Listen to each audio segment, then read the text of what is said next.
প্রতিনিয়ত এই 5টি খাবার আপনার কিডনিকে দিন দিন নষ্ট করে দিচ্ছে। আপনি কল্পনাও করতে পারবেন না যে কি কারণে আপনার কিডনি ড্যামেজ হয়ে যাচ্ছে। এক সময় বাংলাদেশে এই সমস্যাটা বেশি ছিল না, কিন্তু এখন বেশিরভাগ মানুষের হার্টে যেমন সমস্যা হচ্ছে, ঠিক তেমন কিডনিতে সমস্যা হয়ে যাচ্ছে। তো এই কিডনি সমস্যা বর্তমানে বাংলাদেশে কি কারণে বেড়ে যাচ্ছে? বিশেষজ্ঞরা বলছে যে এই 5টি ভুল খাবার যদি কেউ গ্রহণ করে তাহলে তার কিডনি ড্যামেজ হয়ে যাবে। কিন্তু আপনি কল্পনাও করতে পারবেন না, আপনি ইচ্ছায় অনিচ্ছায় এই 5টি খাবার আপনি নিয়মিত গ্রহণ করে যাচ্ছেন।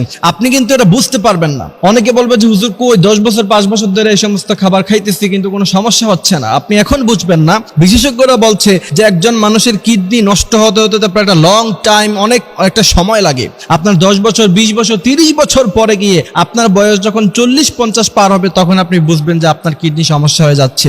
এত বছর পরে কিডনি সমস্যা হলে তারপর আপনি এটার সুস্থ করতে পারবেন না।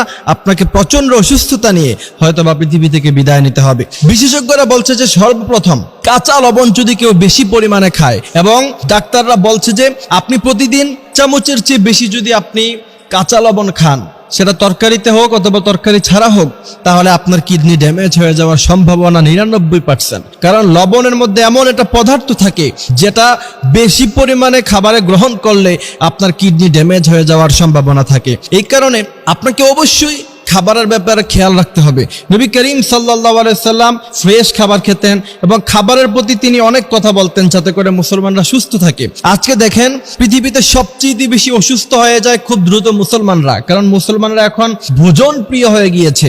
প্রচুর পরিমাণে খাবার দাবার খায় মুসলমানরা এবং অপচয় সবচেয়ে বেশি করে বর্তমানে মুসলমানরা, অথচ যেটাকে নবী করিম সাল্লাল্লাহু আলাইহি সাল্লাম কঠিনভাবে তিনি নিষেধ করে দিয়ে গিয়েছিলেন। সুতরাং সর্বপ্রথম লবণ আমরা কমিয়ে খাবো, প্রয়োজনে লবণ আমরা খাবোই না, সেটা শরীরের স্বাস্থ্যের জন্য ভালো। যতটুকু পরিমাণ লবণ শরীরের জন্য প্রয়োজন পড়ে ওইটুকু লবণ কিন্তু আমাদের মা বোনেরা রান্না করা অবস্থায় তরকারিতে দিয়েই থাকে। সুতরাং আলাদা করে কাঁচা লবণ খাওয়ার কোনো প্রয়োজন নাই। দ্বিতীয় নাম্বার হচ্ছে পানি যদি আপনি নিয়মিত সিস্টেম মোতাবেক এবং রাসূল করিম সাল্লাল্লাহু আলাইহি ওয়াসাল্লাম যে সুন্নাহ বলেছে সেই সুন্নাহ অনুযায়ী যদি আপনি পানি না খান তাহলে আপনার কিডনি ড্যামেজ হওয়ার সম্ভাবনা আছে। রাসূল বলেছেন মুসলমানরা পানি খাবে কেমন করে? রাসূল বলছেন, নবী করিম সাল্লাল্লাহু আলাইহি ওয়াসাল্লাম ইরশাদ করছেন যে কাফেররা খায় 7 আতে আর মুমিন খায় 1 আতে। অর্থাৎ পেটটাকে নবী করিম সাল্লাল্লাহু আলাইহি ওয়াসাল্লাম 3 ভাগে ভাগ করতে বলেছেন। প্রথম ভাগ খাবার দ্বারা ভরপুর হবে, দ্বিতীয় ভাগ হচ্ছে পানি দ্বারা। এবং বিশেষজ্ঞরা বলছে একটা সুস্থ মানুষ প্রতিদিন 2 থেকে 2.5 লিটার অথবা 3 লিটার পানি যদি সে গ্রহণ না করে তাহলে সে অসুস্থ হয়ে যেতে পারে এবং তার কিডনি ড্যামেজ হয়ে যেতে পারে। পানি শরীরের জন্য অত্যন্ত গুরুত্বপূর্ণভাবে কাজ করে। এই কারণে রাসূলও বলছেন 3 ভাগের 1 ভাগ কিন্তু পানি দ্বারা আপনি পরিপূর্ণ করতে হবে।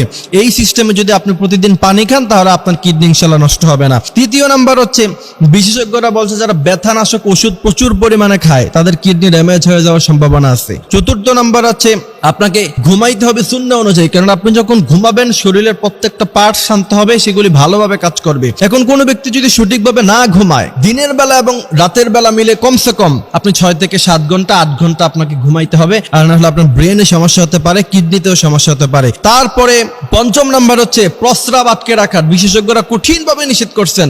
রাসূল করিম সাল্লাল্লাহু আলাইহি সাল্লাম বলছেন তোমরা কখনো পায়খানা প্রস্রাব আটকে রেখে প্রয়োজনে তোমরা নামাজ ছেড়ে দাও, তারপর আগে গিয়ে প্রস্রাব পায়খানা করো, ফ্রেশ হও, তারপরে তোমরা নামাজ পড়ো। রাসূল করিম সাল্লাল্লাহু আলাইহি সাল্লাম একবার মসজিদের মধ্যে বক্তব্য রাখছিলেন। নবী করিম সাল্লাল্লাহু আলাইহি সাল্লাম মসজিদে বক্তব্য রাখা অবস্থায় এক মুশরিক আসে। মুশরিক মসজিদের মধ্যে ঢুকিতে প্রস্রাব করে দিচ্ছেন। আল্লাহ রাসূলের সাহাবারা ধমক দিচ্ছেন, কি করছো তুমি? প্রস্রাব করা বন্ধ করো। নবী করিম সাল্লাল্লাহু আলাইহি সাল্লাম সাহাবাদেরকে ধমক দিয়ে বললেন, এই লোক যেহেতু প্রস্রাব করেই দিয়েছে সুতরাং মাঝপথে তাকে থামিয়ে দিও না, মাঝপথে তাকে থামিয়ে দিলে সে অসুস্থ হয়ে যেতে পারে। এই কারণে রাসূলও বলেছেন যে প্রস্রাবটা যখনই আসবে তখনই যেন আমরা করে নেই, আর না হলে আপনার কিডনিতে সমস্যা হতে পারে। আল্লাহ পাক আমাদেরকে এই কথাগুলি বোঝার তৌফিক দান করুক, আমিন।